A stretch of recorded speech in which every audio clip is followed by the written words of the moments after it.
Alright, what's up guys? Poison here. Let me just check. Alright, audio running, video running. Okay. So, this is gonna be a Saturday screw around. Today I'm playing Narcissu. I don't know how to pronounce this. This is a visual novel. Now, we're gonna start, I guess. Select title, select translation. So this is the first one. What the hell? I guess we'll go GP32 and, we'll go voiced. Even though you can't hear the voice, at least you shouldn't. Oh shit. That's extremely loud. Let's see. Okay, so yeah, you guys won't hear it. What the hell are these numbers for? Oh! Suicide, yeah. So, this game is, a visual novel. And it's gonna be very weird to talk. True, wasn't very healthy. One thing, I don't really find visual novels as games. So, if the creators of Narcissu are watching this, I'm extremely sorry. Not talking shit about you guys specifically. I'm just saying I don't find visual novels as games. I'm not saying they're stupid. I'm just saying, like, I have no point in reading them. When the first drops, it was so cruelly cold. This is a visual novel. If you don't know what that is, it's literally what it sounds like. It is a visual book. You don't play anything. You read it. So I thought, okay, let's go for this. Of course, the first time it happened, all my classmates came to visit me almost every day. And when I was released, they even came to my house on weekends to play. Oh, that's nice. But that was only the first time around. Oh. Yeah, I have a list of books I need to read. We're going to stop here for a second. I have, like, a huge stack of books. Maybe, like, 20-ish books. Like, full of Stephen King, The Da Vinci Code, Angels and Demons, Gates of Hell. I have Dead Space 1 and 2. I have Bioshock. Like, I have this big list of books that's up to, like, my knee of, like, books I need to read. So, I would never sit down to actually read a visual, or play a visual novel. Because you gotta say play. It's not really read. It's, like, a mix between read and play. Autumn into winter, winter and spring, various cycles. Okay. Yeah, and, I just don't really see these as, like, something I want to spend my time with. There's other things I could be doing right now, honestly. Like, I could be reading those books, but, you know, I want to give you guys content. Is this really a voice going on? Hold on.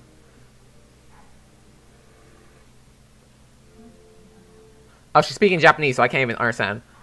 But yeah, I don't know how to feel about visual novels, and I'm gonna keep going between this and back because at 12:55 and once it's like 12:55, I need to leave to go pick up my sister. So we're just trying to play this. I'm gonna try to go through this whole game, and actually, funny enough, there are achievements in this game, which we're gonna let that play out. That is where finish Narcissu first voice finish. Oh, I just need to play this game, and then I get fucking achievements, literally. So we're gonna get the first achievement. We are gonna get finish Narcissu first voiced. I don't know how long this is gonna be. And this is a pretty weird game. We're gonna go back to. Can we go to? Here we go. I'm just gonna suggest if you guys want to see what the game is about, go. Pause it right here when it gets to the store. Pause it and read this if you really want to see what the game's about. So, if you want to read it, pause it. I'm going to move on. 8 years later, early summer 2004, protagonist. Summer, flowing sweat. The gigantic electric scoreboard in the driver's license examination facility. Give me 1 second. Okay, I'm back. I let the dogs in. Lit up all at once. My eyes and everyone else looked for our respective numbers. 237, 237. And of some 8 columns of text. Sure enough, my examination number was shining in the midst. Clickety-clack. Don't look back. No, I'm just kidding. A nearly empty train car, perhaps thanks to the beautiful afternoon. Almost alone in that train car, I was heading back home from the examination hall. My left hand held a new traffic regulation handbook, and my breast pocket held my brand new driver's license. Hey, she got her license! So now I've got a license as well. I muttered somewhat happily, but there was no strong feelings behind it. Give me a second, what the hell? There should be something going on here. What the hell? What is going on with my settings? I don't know what the hell's going on. Check for updates. I'm sorry, guys. I usually have the little thing running. Application window always on top. Run action on Windows Start. There's always so that should be that. I never particularly wanted to drive a car. I never particularly had any motive for it. It was just my colleagues in the Technical Institute both recommended that I at least get a driver's license. I feel in life everyone should get a driver's license. I have my driver's license, which I'm super happy. Even though I'm not driving anywhere, just having a driver's license, I feel that's one thing everyone in life should have a chance to get. When I told my parents I've gotten my license, they merely replied with an "I see." Oh, they don't really care for her. And when I asked if I could borrow the car just for a test run, they instantly and clearly said just one thing: no. While I didn't really want to drive the car or anything, the response was all too expected. Those were my parents for you. The next day I woke with chest pain and went to the hospital. Sickness and adrenaline had nothing to do with each other, which is why I found the ER waiting rooms to be utterly boring. And just when I thought they were through examining me, they ordered an x-ray and some blood tests, then they left. And again, I was left waiting for a long, long time. I already polished off 3 volumes of Shonen Jump and was just about to start on a 4th when Shonen Jump, I believe, is a manga collection thing that comes out like every month. I think that's what Shonen Jump is. I used to have like a big fat like Naruto one that had like, it was a big book honestly, and it's just like manga in it. Is that Shonen Jump? I think it is. I'm not sure. I've only been watching anime or been into like anime manga shit since last June. So it's about to be a year that I've been watching anime, so I don't know shit, honestly. They admitted me to the hospital right then and there, and it seemed that my new license, which still lay snugly in my breast pocket, would have to wait a long time for its turn to come. I probably will be playing this next week also. You know, I don't know how long it's going to be, but according to these achievements, Jesus Christ, you could beat this in no problem. Wait, is this me? Is this Mike? This is like everyone's, or? That's the secret achievement, finish Narcissu, second epilogue. I could honestly probably just click through these hella fast and just finish this. Protagonist, autumn 2004. Right around when the all too noisy cicadas had finally gone silent, I once again found myself in the hospital as per usual. Of course, it wasn't as if I'd been there the entire time. I came and went, a futile cycle. My first surgery was a month before. After that, I started doing the 5-minute commute to and from the hospital by moped. And from then on, I was hospitalized, discharged, ordered to clinic, and hospitalized again, and again, and again, and again. I know I wasn't clicking up with it. That was a horrible time. While I still had no clue what PET or IRISA stood for, in no time at all, several months had already passed. As my appetite decreased, my medications increased, I could feel my own physical strength atrophying away. I kept imagining that my legs were getting thinner. Shinier, what the fuck? But the needle of the weight scale rudely informed me, it's not just your imagination. And yet I kept looking on at myself with detached interest. As if it were happening to somebody else entirely. As if I were looking at a scene on TV or the like.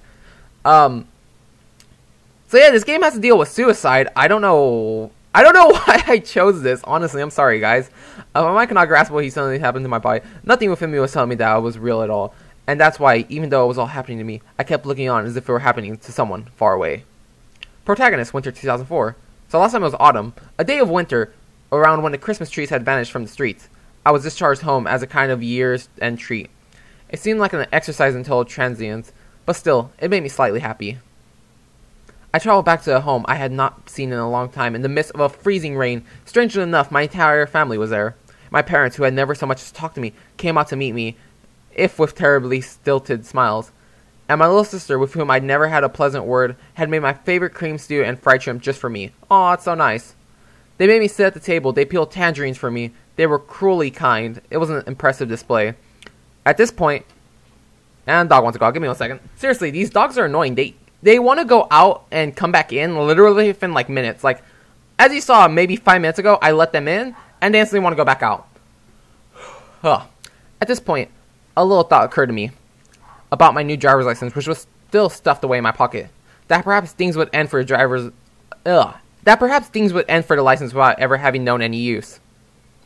And surrounded by a trio of stilted, strained smiles, I kept that thought as if it were someone else's business, with dispassion, ambiguity, and a total disinterest. Man, if I'm gonna keep reading, I'm gonna need a lot of water. Protagonist, January 2005.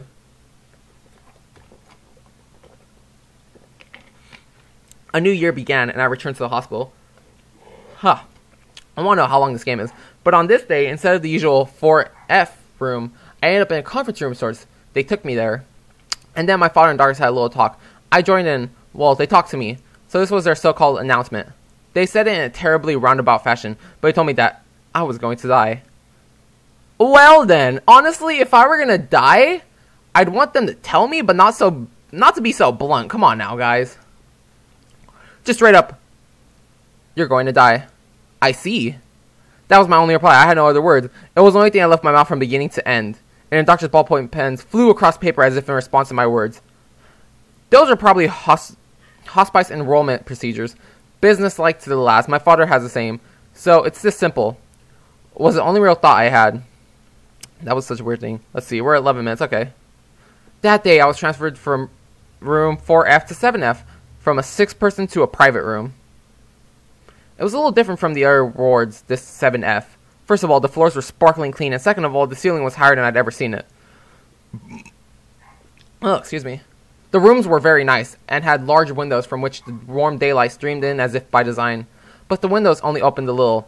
I tested them out, and my head would just barely fit out one. The color of my ID bracelet had changed as well. The bracelet I'd worn ever since the first hospitalization, the one that had my name and blood type recorded on it, its color had now changed from blue to white. Huh. A high ceiling, a white vinyl bracelet, a window that would not open more than 50 centimeters. The TV program celebrating the new year were still playing when I was transferred to this 7F.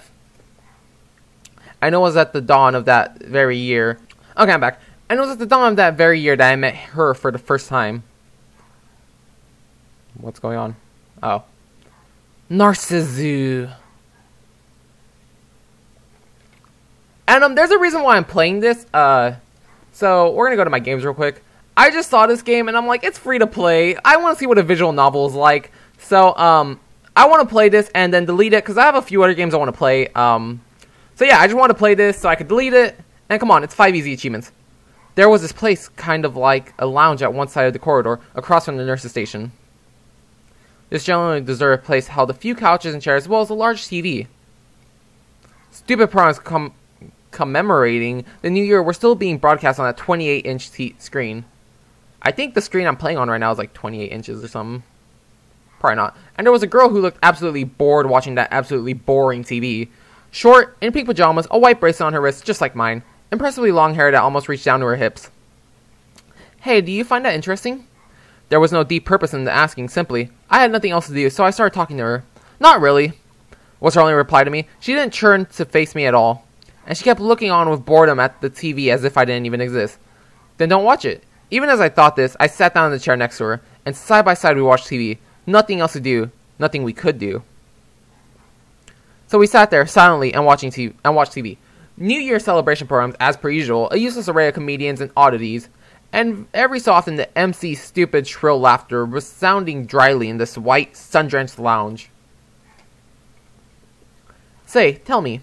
The girl suddenly started talking to me, but her eyes were as always glued to the TV screen. How many times is it for you now? What do you mean by that? How many times have we come here to 7F? Sorry, I have no clue what you're talking about. I see, so it's your first time then. So she'd seen my confusion about her question and came to the right conclusion. Then since there's no one else around, since it's my duty. Duty? There's this rule. Nodding silently, she explained that the rule was that someone here at 7F should tell newcomers the truth. I knew nothing. I understood even less. And as if I did not even exist, she slowly started her speech. Then listen closely. Her words, spoken methodically, one by one, were a little different from all the others I've heard from the doctors around this place. In her business-like crisp syntaxes, they told me, this is the place where one waits for the medical advances. This is a place where one heals one's heart, and perhaps they might have been correct in the general sense. But according to the girl, this was just the party line. The truth was that 7F was the only place in the hospital where medical treatments did not take place. This is just a place where you waited for your life to come to an end.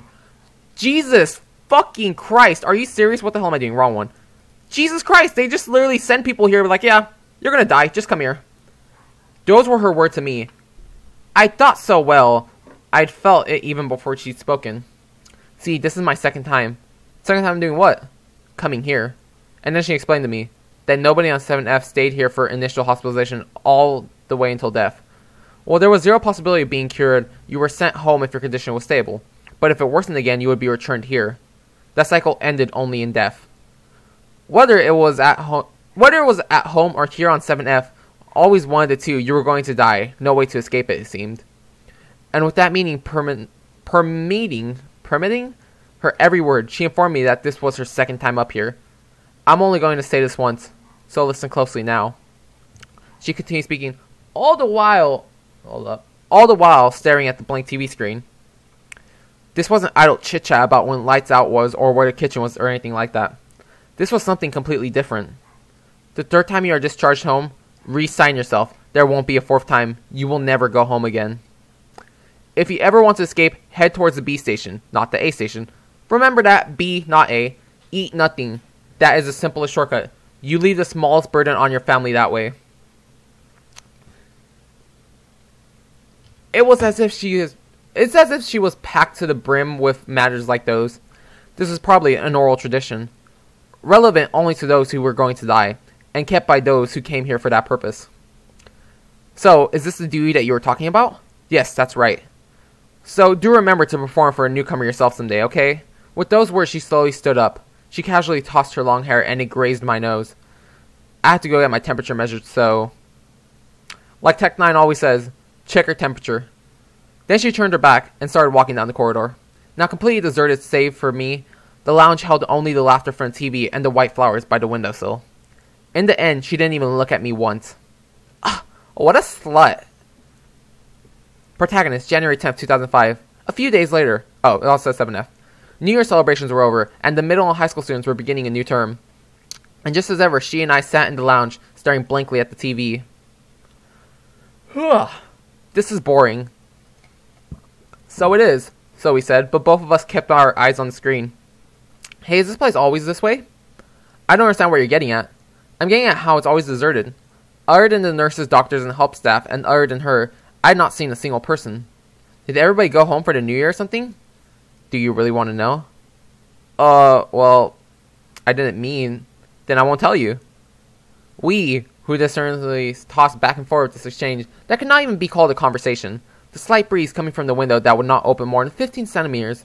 From time to time, her hair would sway, and as if in agreement, the flowers and windowsill would too. This was how we killed time day after day, staring at that boring, good-for-nothing TV. Click, click, click.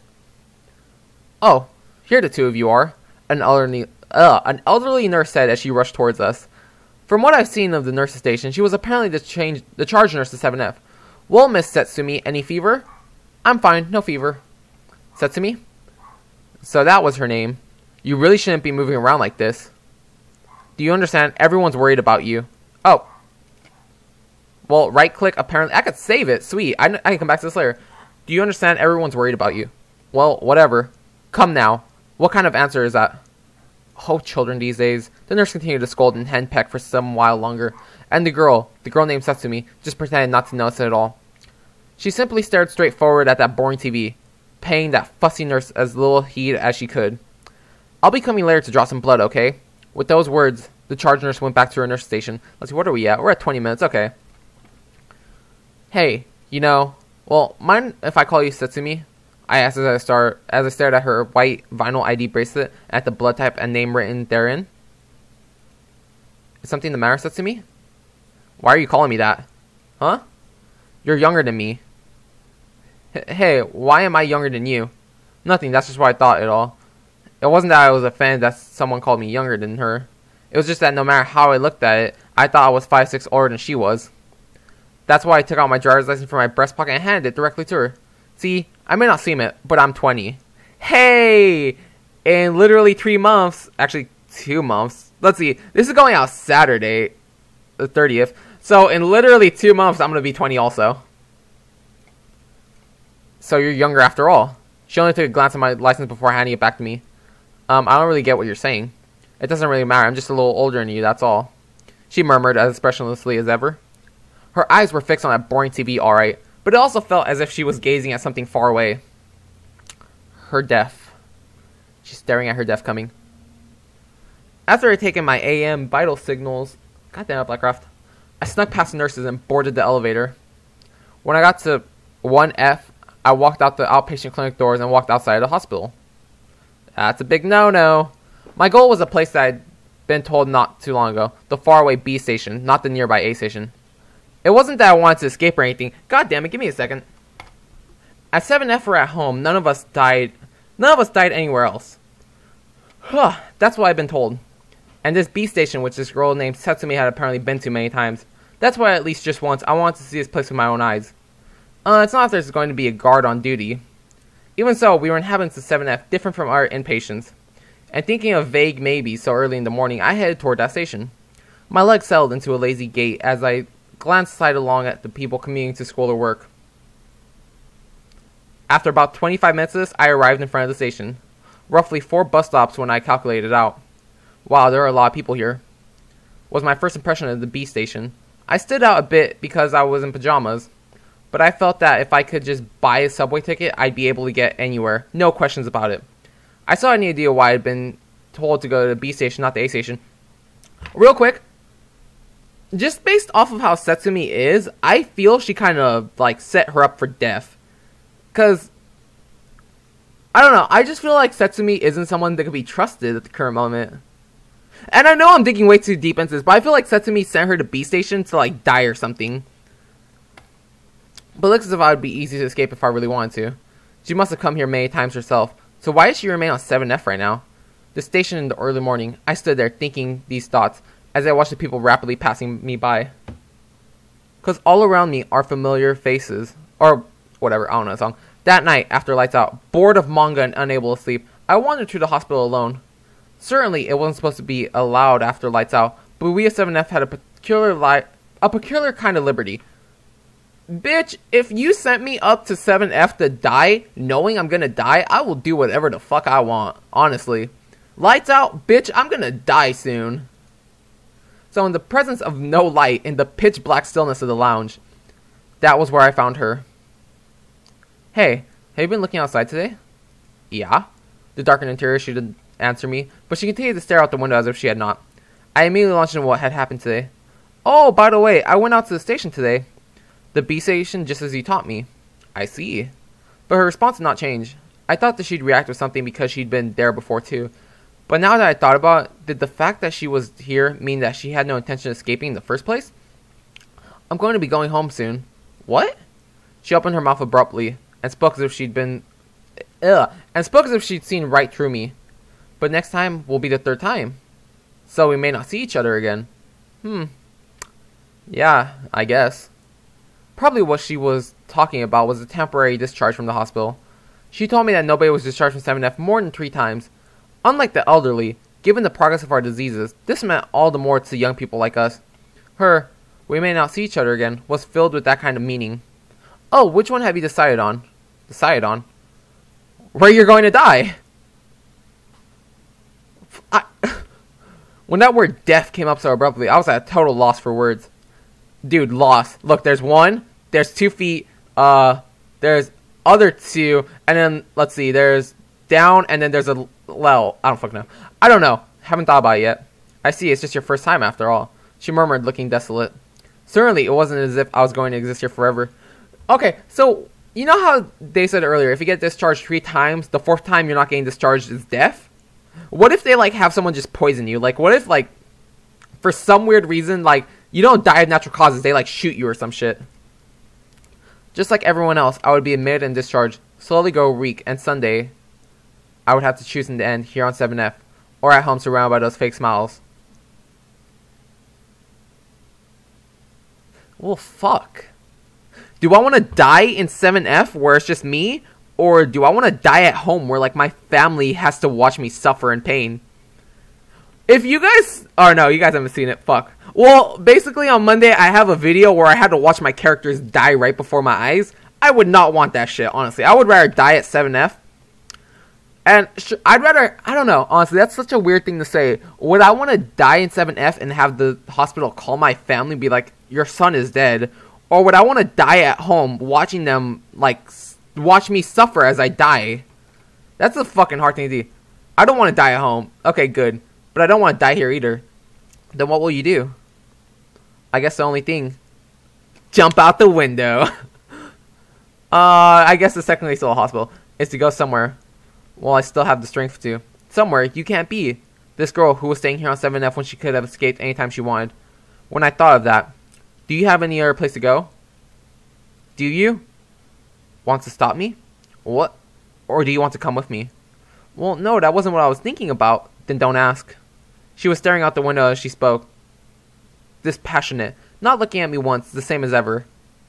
But then, and just then, her usual expressionless face looked so very sad to me. I was a newcomer to 7F, just recently taught that the third discharge was the last, and she was a girl who soon was to be discharged for the second time. I still did not feel anything real about what was happening to me, but what would I, too, come to wear such a face someday? If you notice, I have 1 minute left, which... We have 3 minutes left. We're going to go off my phone time. We have 3 minutes left. Even though already like 20 minutes. The rain at morning twilight. Sometimes sleet, sometimes snow. Always coming down. And I was sitting there watching TV in my usual place. 7F felt as devoid of people as it always had. Anything interesting? No, completely boring. She walked to my side. Saying no more, she sat down in the chair next to me. And that was how I began watching TV on this very day as well. She was probably in the same boat as me. Nothing else to do. Nothing we could do. Oh! I had never seen her responses to you before. Is something the matter? Not really. Those were her usual words, but her response was anything but usual. And then looked at the screen, interested in anything that could move her so. There were nature scenes being displayed on TV. Beautiful hills and dales burgeoning with trees and flowers. And a vast spread of white flowers in the midst. I remember those flowers from somewhere. They looked very similar to white flowers that decorated the windowsills. Could those be the same flowers? You know, the same as those over there? I pointed to the flowers by the window as I said this. No. Huh, really? They're the same variety, but they're not strictly the same. She glanced at the flowers by the window for a second and then went back to gazing at the TV. She told me that they were different, but I couldn't see a distinction between the two. And it meant nothing to me whether flowers were the same or different. But what did mean something was the girl. Was this girl who usually never said a word more than she needed to. She was conversing in rare form today, which was why I decided to follow along. Actually, this is starting to get a little close, and we're already, I'm assuming, at 30 minutes. Yeah, so guys, we're going to save it here, and I guess save one. Save game? Yes. So, I will see you guys next Saturday with another, what's the game called again? Narcissu first, and then we will play Narcissu second when we're done, which is going to be pretty easy, honestly. I'm going to get all these achievements, I'm telling you right now. But guys, until next week, thank you for watching. Have an awesome day. I'll see you next, and stay tuned for tomorrow's Demon's Cross video. Until then, have an awesome day, have an awesome week. Bye.